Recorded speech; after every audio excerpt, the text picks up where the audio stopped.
Hello and welcome to the third video lecture for the course GLIT 155. Week 3 is about depictions of detectives in film and television, as well as the rise of detective fiction in the Czech Republic and Nigeria.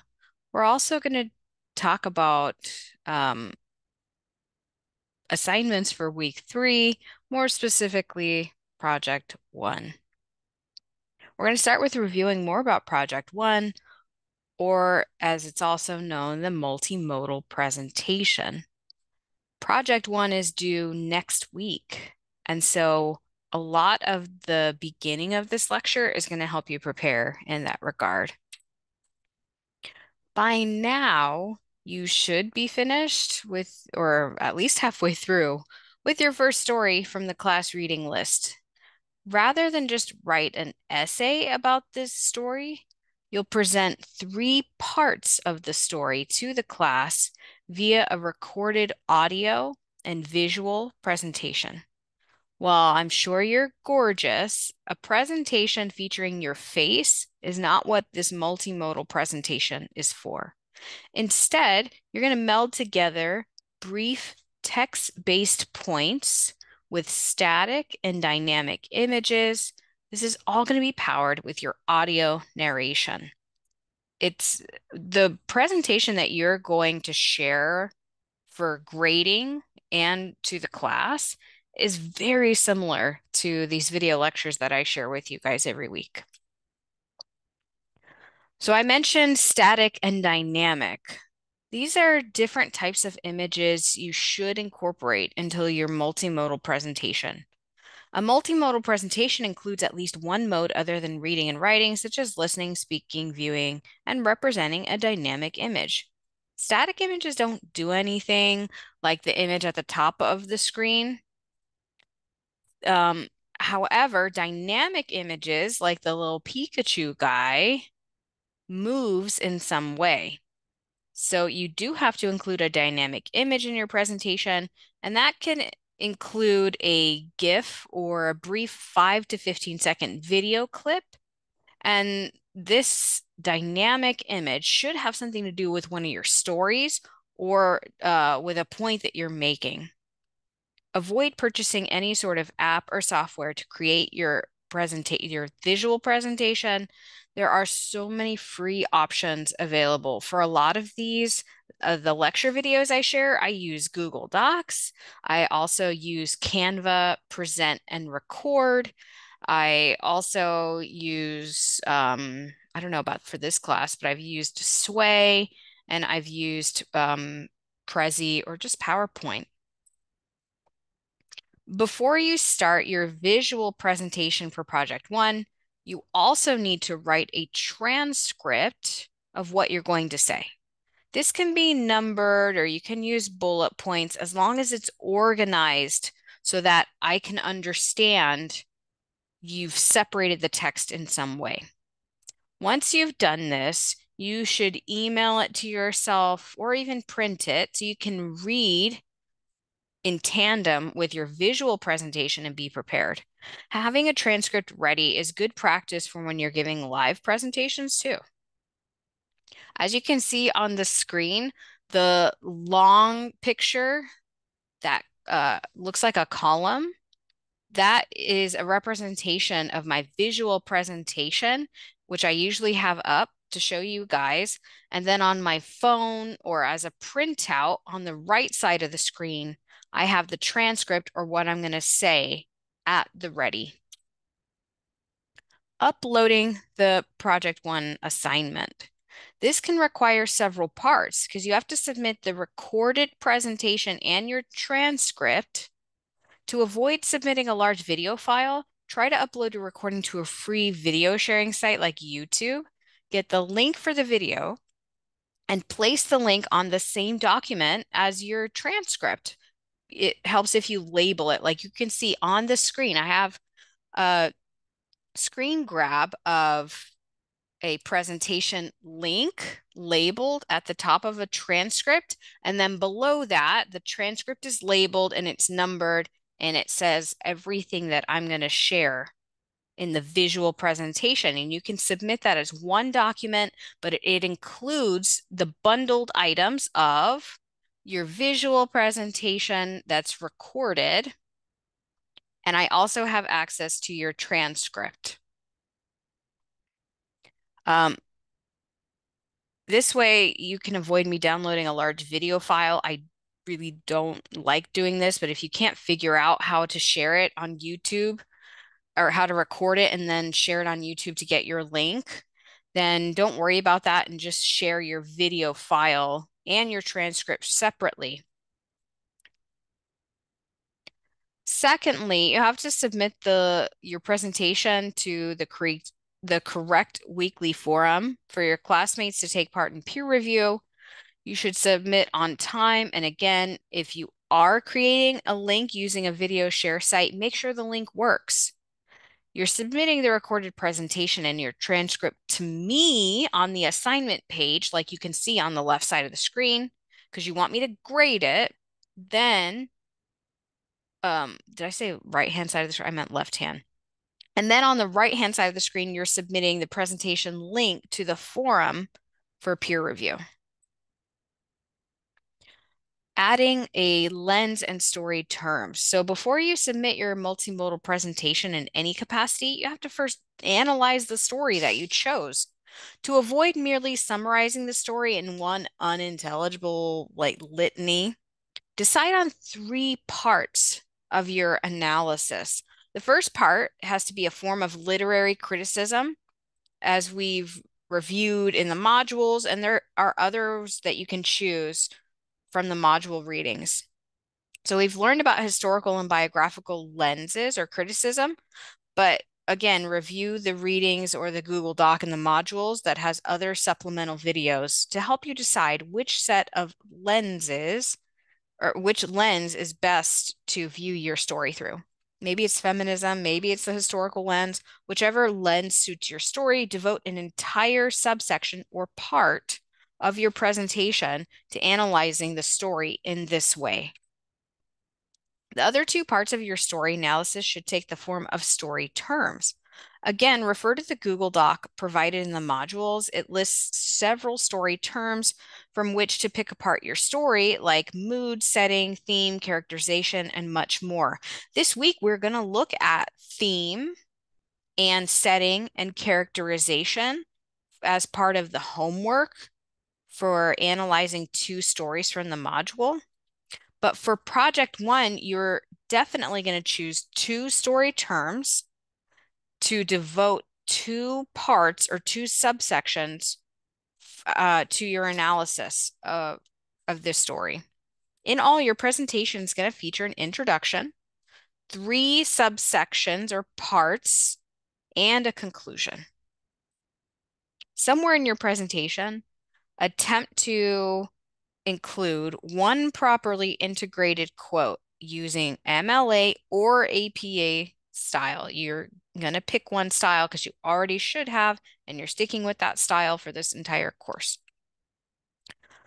Now that we've talked about project 1 for a little bit, let's get on to the content of this week, which starts with detectives in early films.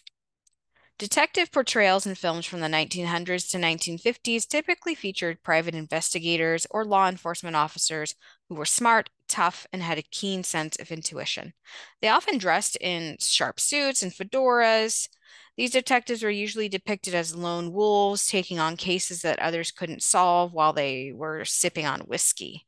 They relied on their instincts and deductive reasoning to crack a case. These films often had a noir feel to them, with dark shadows, rainy streets, and femme fatales who could either help or hinder the investigation. The earliest on-film portrayal of a detective can be traced back to the silent era of cinema. There's the French film from 1908, Fantomascopy, I probably butchered that, featured from the director that you see pictured on screen. the detective character in that film uses a special device to see ghosts and solve crimes. However, the character that's widely considered as the first film detective is Sherlock Holmes. He appeared in a series of short silent films produced by the French company Eclair in 1908. The role was played by a French actor as pictured on screen, and the films were based on stories written by Sir Arthur Conan Doyle, which we reviewed back in week 1. Now let's discuss the impact of Agatha Christie on this genre. Christie had a significant impact on the detective genre with her unique style of writing. She's over 80 novels and short story collections.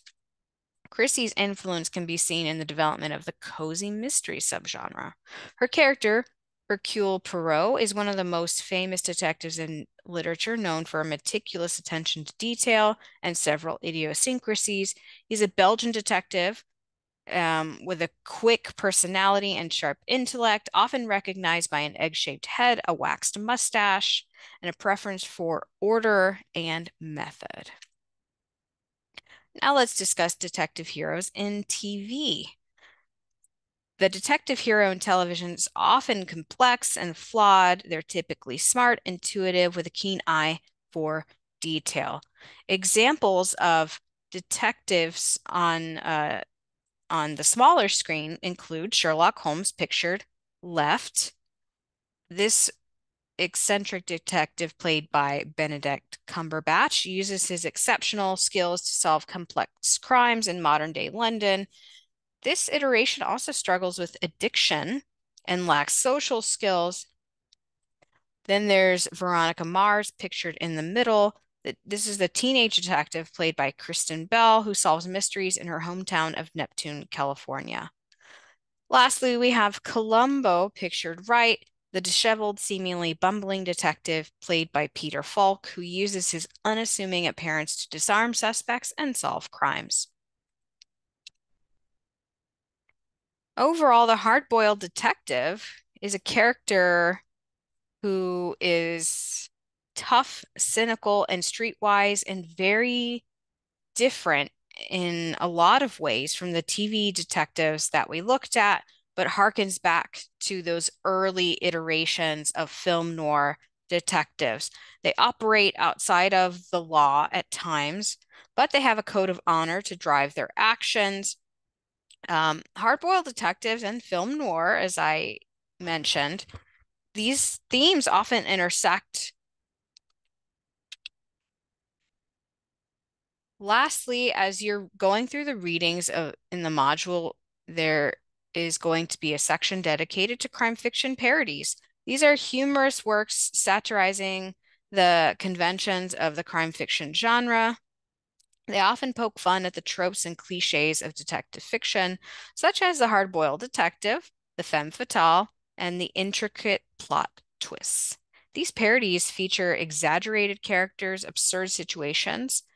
Um, the story spotlights in the module have nothing to do with crime parodies, but they are departures of sorts because they often are a twist on the detective genre overall.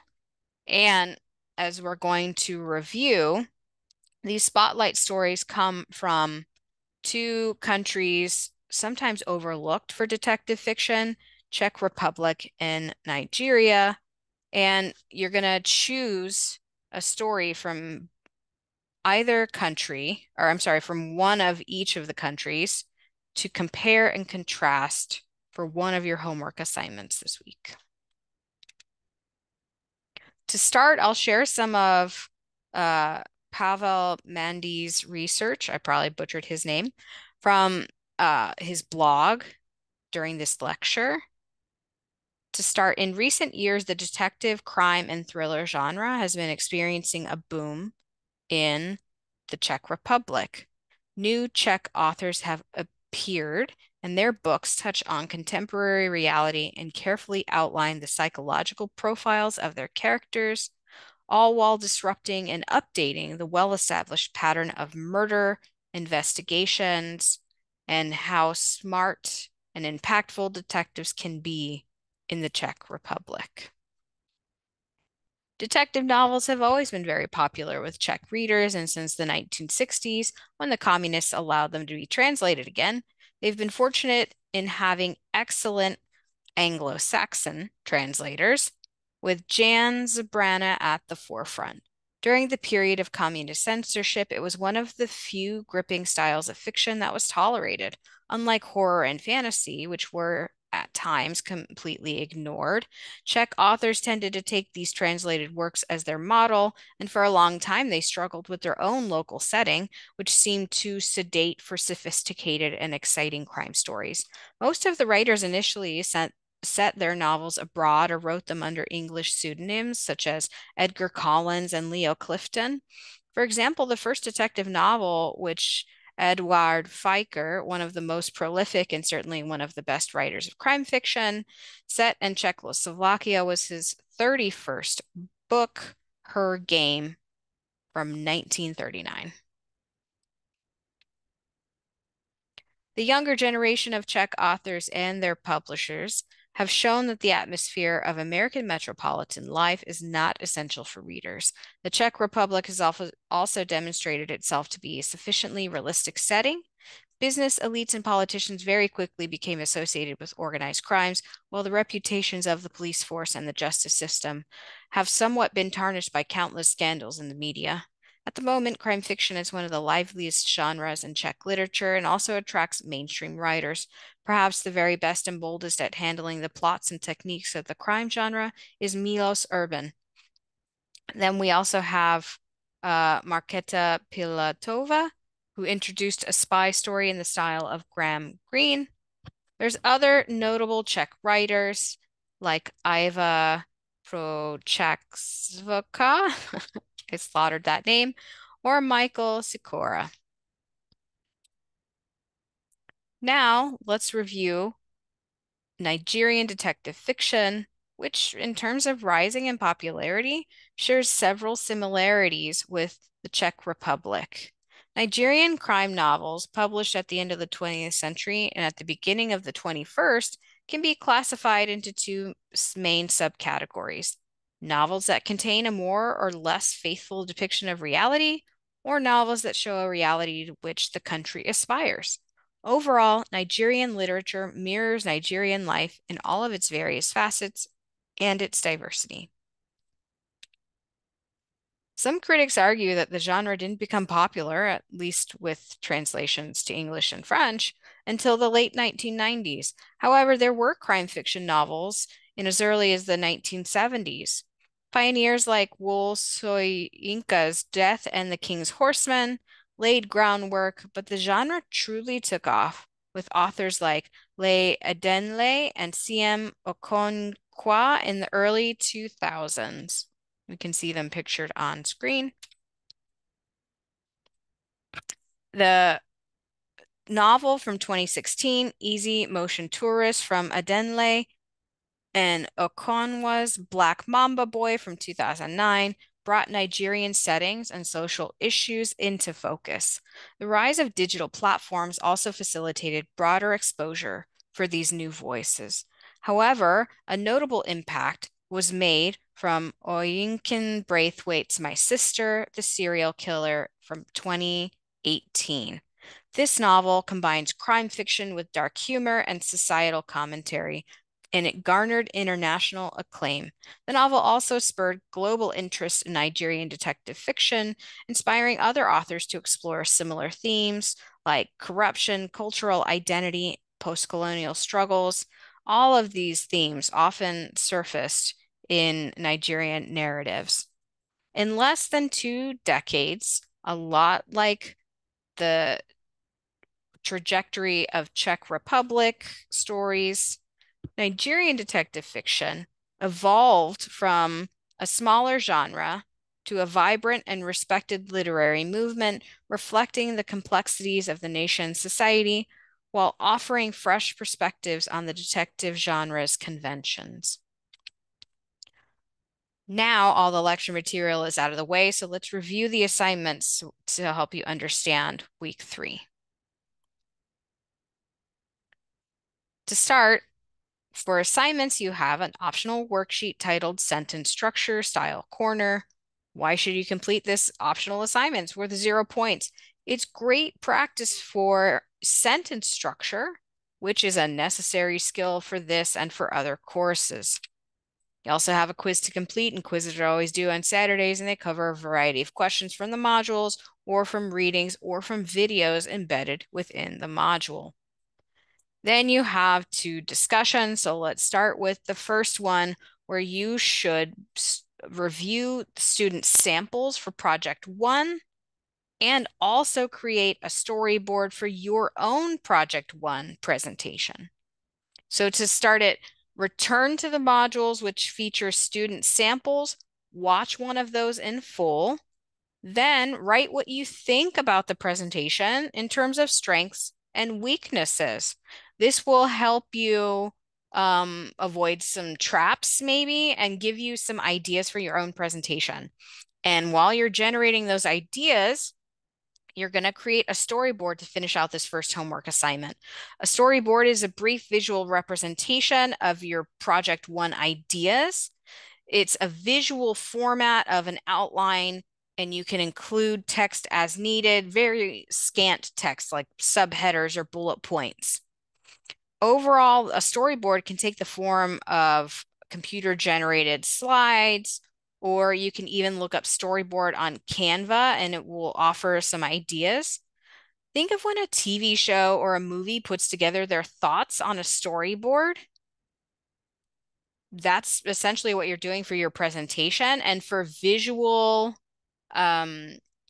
presentations like this, storyboards are common. This homework assignment should be posted by Saturday night, the initial content, and then your responses to your peers are due before Tuesday. The second discussion is about picking 2 stories from the module. One of the stories you pick should be from the Czech Republic, while the other should be from Nigeria. Compare and contrast these 2 stories. While you're comparing and contrasting them, explain the theme of power when analyzing one or both of the stories. Also, refer to another story term.